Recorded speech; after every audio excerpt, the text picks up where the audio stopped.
வாங்க மெய்யன்பர்களே, நம் கோசாலையும் பார்க்கலாம், குரு சித்தானந்தா சித்தர் பீடத்தையும் குரு பூஜையும் பார்க்கலாம்.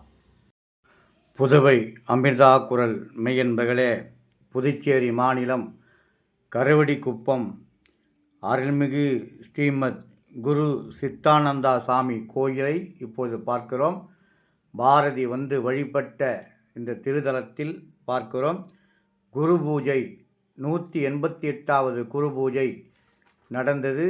அதிலே கலந்து கொள்கிற பாக்கியத்தை இறைவன் அந்த ஸ்ரீமத் குரு சித்தானந்தா சாமி அவர்கள் 188வது குரு பூஜையிலே கலந்து கொள்கிற பாக்கியம் எனக்கு கிடைத்தது.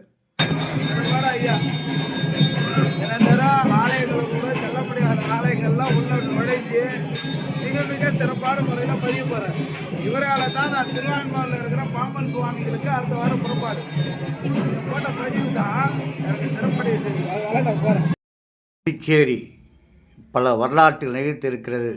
அந்த வரலாற்றிலே ஒன்றுதான் நம்முடைய ஸ்ரீ மகான் குரு சித்தானந்தா சுவாமிகள். நம்முடைய காமராஜர் மணி மண்டபம் எதிரிலே அமர்ந்திருக்கிறது. நம்முடைய கிழக்கு கடற்கரை சாலை காமராஜர் மணி மண்டபம் சிவாஜி சிலை எதிரிலே அமைந்திருப்பது தான் நம்முடைய குரு சித்தானந்தா சித்தர் பீடம். சித்தர் கடலூர் மாவட்டத்தில் வண்டிபாளையத்திலே பிறந்திருக்கிறார். இவர் இங்கு வந்து நிறைய சித்து வேலைகளை செய்திருக்கிறார் என்பதை கேள்விப்படுகிறோம். அவர் 18ஆம் நூற்றாண்டில் பிறந்த மாபெரும் சித்தர். தனது சீடரான முத்துக்குமார சுவாமியை பிள்ளை அழைத்து ஏவிளம்பி ஆண்டு வைகாசி மாதம் 15ஆம் தேதி 28/5/1837ஆம் ஆண்டு எனக்கு கல்யாணம் நடக்கப் போகுது, இது எல்லோரும் அறியும்படி செய்யும் கட்டளையிட்டார். இந்த நிகழ்ச்சி ஆத்ம சித்தர் சமாதி அடைய 10 நாளுக்கு முன் நடந்தது. குரு சித்தானந்தா சுவாமிகள் கூறியபடியே அதே நாளான 28/5/1837 முத்தியால்பேட்டை சிங்கார தோட்டத்தில் பத்மாசனத்தில் அமர்ந்த சுவாமி ஜீவ முக்தி பெற்றார். ஆகவே அந்த இடத்தில் நாம் அமர்ந்திருக்கிறோம். தியான மண்டபம் இருக்கிறது. அந்த தியான மண்டபத்தில் அமர்ந்து சித்தர் இந்த பூமியிலே இருக்கிறார். இங்குதான் அவர் தவம் செய்தார், இங்குதான் முக்தி பெறுந்தார் என்பதை அறியும்போது நமக்கு அவ்வளவு ஆற்றல் இருக்கிறது என்பதை மட்டும் நினைவில் வைத்து கொள்ள வேண்டும். குரு பகவான் குரு சித்தானந்தா சுவாமிகள் சமாதி நிலை அடைந்து விட்டார். அப்பொழுது ஊர் மக்களெல்லாம் சொன்னார்கள், இந்த சமாதி மீது ஒரு சிவலிங்கம் வைப்பது வழக்கம், ஆகவே சிவலிங்கத்தை வாங்கி வரலாம் என்று செல்கின்ற போது அப்போது ஒரு குரல் சொன்னது, சிவலிங்கம் வாங்கக்கூடாது, சிவலிங்கம் எங்கு கேட்பாரட்டு கிடைக்கிறதோ அங்கு சென்று தேடி வாருங்கள் என்று சொன்னார்கள். அப்பேற்பட்ட சிவலிங்கத்தை ஒரு கிராமத்திலே தேடி கண்டுபிடித்து எடுத்து வந்து இங்கே வைத்து பிரதிஷ்டை செய்தார்கள். ஆகவேதான் இது சிவலிங்கம் இருப்பது முன்னோர்கள் வகுத்து வைத்த சிவலிங்கமாக கூட இருக்கலாம், அரசன் காலத்து சிவலிங்கமாக இருக்கலாம் என்பதை எண்ணி எல்லோரும் இப்போது அவ்வளவு ஆற்றல் அந்த சிவலிங்கத்துக்கும் சித்தர் பீடத்துக்கும் இருக்குது என்று வந்து அனைவரும் வணங்குகிறார்கள். அப்பேற்பட்ட சித்தர் பீடத்தில் இருப்பது நமக்கு ஒரு பாக்கியம். புதுச்சேரி மாநிலம் சித்தர்கள் பூமி என்பது எல்லோருக்கும் தெரியும். அந்த சித்தானந்தா சுவாமி அவர் காலத்தில் வாழ்ந்த சித்தர்கள் கம்பளி சித்தர், அக்கா சுவாமிகள், கதிர்வேல் சுவாமிகள், தொல்லக்காது சித்தர் இவர்களெல்லாம் இந்த ஆலயத்தில் இருக்கிறார்கள். அதேபோல் பாரதிதாசன் உலாவிய மண் இந்த மண்.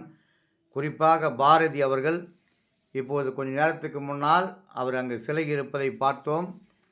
அந்த பாரதி மகிழ்ந்து மகிழ்ந்து குரு சித்தானந்தா சுவாமி அவர்களை பாடியிருக்கிறார்கள் என்பதை மட்டும் நாம் பார்க்கின்ற போது நமக்கு அவ்வளவு மகிழ்ச்சி ஏற்படுகிறது. இது கொன்றை பூக்கள், பாரதிதாசனுக்கு மிகவும் பிடித்தமான பூக்கள் என்பதை மட்டும் நினைவில் வைத்து கொள்ள வேண்டும். நம்முடைய தியான மண்டபத்துக்கு சென்றால் வள்ளலார் உருவப்படம் இருக்கிறது, 4 பெருமக்கள் படம் இருக்கிறது, பூழியர்கோன் வெப்பொழித்த புகழியர்கோன் கடல் போற்றி ஆழிமிசை கல்மிதைப்பில் அனந்தபிரான் அடி போற்றி வாழி திருநாவலர் வந்தோண்டர் பதம் போற்றி ஊழிமலி திருவாதவரார் திருத்தால் போற்றி என்று நால்வர் பெருமக்கள் இருக்குது. அதற்கு பின்னால் நடராஜர் இருக்கிறார். இதான் அக்கா சுவாமிகள் சித்தர்.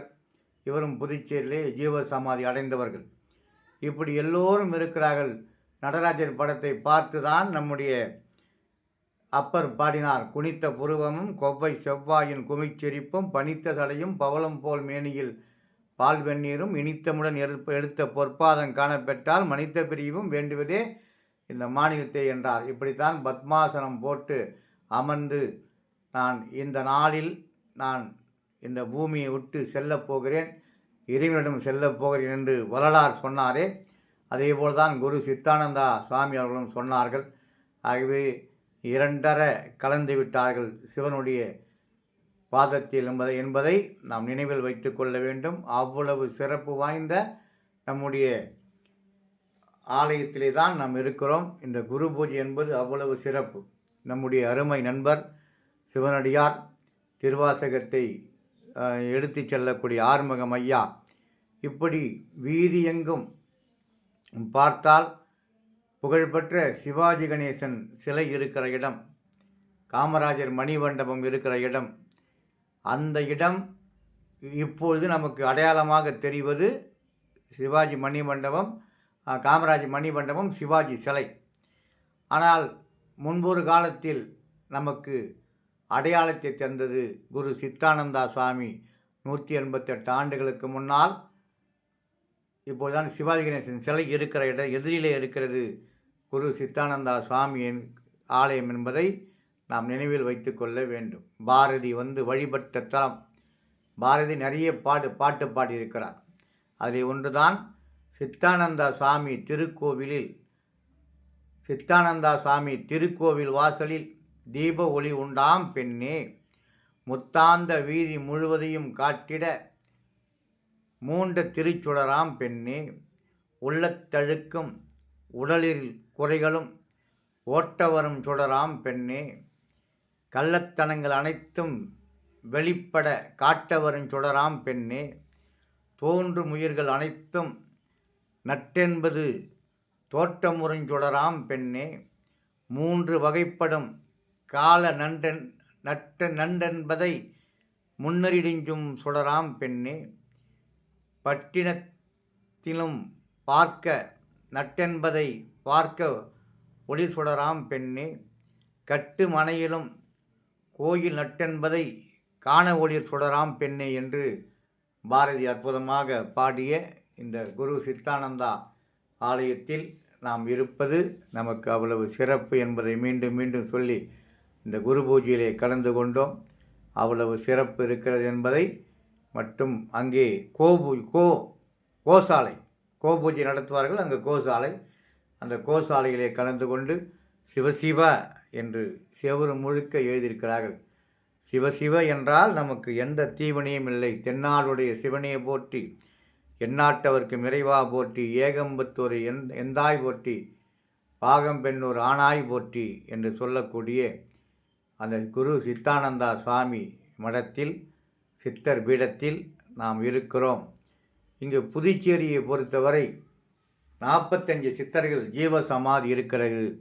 அந்த 45 சித்தர்களும் இங்கு சிலையாக, குறிப்பாக அப்பா பைத்திய சாமி, அதேபோல் குரு சித்தானந்தா சுவாமி, கதிர்வேல் சுவாமி, இன்னும் நம்முடைய படா சாஹிப் சாமி, எல்லா சித்தர்களும் இந்த செவுறு முழுக்க சிலைகளாக காட்சி தருகிறார்கள். அங்கு போய் பார்த்தாலே நமக்கு சித்தர் கடாட்சம், சித்தர் அருள் நமக்கு பரிபூரணமாக கிடைக்கிறது. இந்த கோயில் அவ்வளவு சிறப்பு. புதுச்சேரி மாநிலத்திலே 188வது குரு பூஜை செய்கிற அற்புதமான கோயில். நீங்கள் சென்று பாருங்கள். சாய்பாபாவிலிருந்து, விசை சாமியாரிலிருந்து எல்லோ சாமிகளையும் சிலையாக வடித்து வைத்திருக்கிறார். ராம் சுரத்குமார், இன்னும் நிறைய சித்தர்கள், இந்தியாவில் இருக்கிற சித்தர்கள் மட்டுமல்ல, தமிழ்நாட்டு சித்தர்கள், புதுச்சேரி சித்தர்கள் அத்தனையும் சிலையாக வடித்து ஆலயம் முழுக்க செதுக்கியிருக்கிறார்கள் நம்முடைய நெறிப்படுத்துவதற்காக என்பதை மட்டும் நினைவில் வைத்து கொள்ள வேண்டும். புதுச்சேரிக்கு நீங்கள் வந்தால் அவசியம் இந்த குரு சித்தானந்தா பீடத்திற்கு வாருங்கள். தென்னாடுடைய சிவனே போற்றி என்று சிவலிங்கம் எங்கோ கிடைத்த சிவலிங்கத்தை எடுத்து வந்து அந்த குரு சித்தானந்தா சமாதிக்கு மேல் வைத்து பிரதிஷ்டை செய்தார்கள் என்றால் அந்த சிவலிங்க ஆற்றலும் சித்தர் ஆற்றலும் ஒன்று சேர்ந்து நமக்கு பல நன்மைகளை தரும் என்று முன்னோர்கள் முடிவு செய்து 1837 ஆண்டிலே நமக்கு அருள்பாலித்திருக்கிறார்கள். அந்த சித்தர் பீடத்தில் நாம் தரிசனம் செய்கின்ற போது அவ்வளவு சிறப்பு. பாருங்கள், செவர் முழுக்க வெறும் சித்தர்கள் தான். ராமகிருஷ்ண பரமகிருஷ்ணர் இன்னும் ஏராளமாக இருக்கிறது. அதன் பிறகு குரு பூஜை சிறப்பாக முடிந்தது. அன்னதானம் நடந்தது. அதிலையும் நாம் கலந்து கொண்டு ஆயிரக்கணக்கான பேர் வரிசையாக அமர்ந்து அன்னம்பாளிப்பு நடந்தது. அதன் பிறகு மனம் குளிர திருவாசகம் நடந்தது, திருமுறை நடந்தது. அதிலையும் பார்த்து நாம் பரவசப்பட்டோம். சிற்றூர்களிலும் பேரூர்களிலும் இப்போது திருவாசகம் ஒலித்து கொண்டிருக்கிறது. திருவாசகத்தை முற்றுதல் செய்கிறார்கள். அந்த வகையிலே இந்த இடத்திலே குரு பூஜை என்று திருவாசகம் முற்றுதல் நடந்தது. இந்த சிவலிங்கம் என்பது ஒரு கேட்பாரட்டு கிடந்தது ஒரு பூமியிலே, அந்த புதுச்சேரி அருகே பக்கத்திலே. அதை எடுத்து இங்கு சமாதி மீது பிரதிஷ்டை செய்திருக்கிறார்கள். ஆகவே சக்தி வாய்ந்த சிவலிங்கம், தென்னாடுடைய சிவனே போற்றி.